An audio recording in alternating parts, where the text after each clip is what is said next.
श्री कृष्ण भगवान कहते हैं, जिसका मन उसके वश में नहीं है, उसके लिए उसका मन शत्रु के समान है।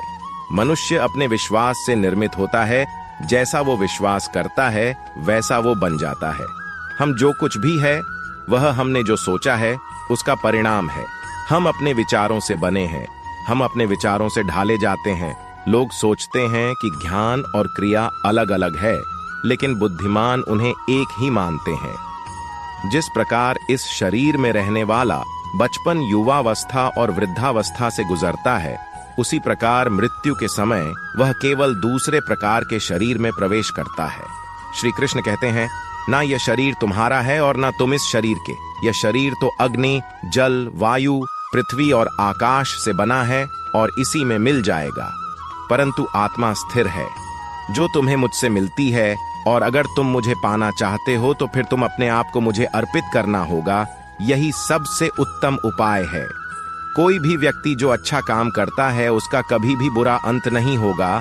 उम्मीद ही आपको रिश्ते में कमजोर बनाती है। उम्मीद का जन्म आपके मन में ही होता है, इसीलिए मन को शांत रखना बेहद जरूरी है।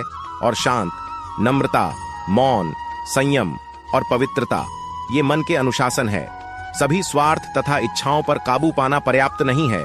स्वामित्व और अहंकार को वश में करना भी आवश्यक है, जिसे तुम अपना समझकर मग्न हो रहे हो। बस यही प्रसन्नता तुम्हारे दुख और परेशानियों का कारण है। अंत में सभी आत्माओं को परमात्मा में मिल ही जाना है।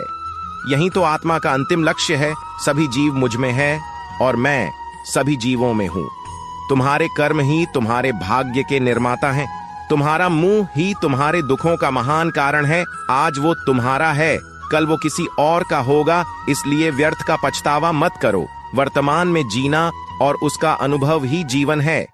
आत्मा अमर है, ना तो इसे कोई शस्त्र काट सकता है और न ही अग्नि इसे जला सकती है।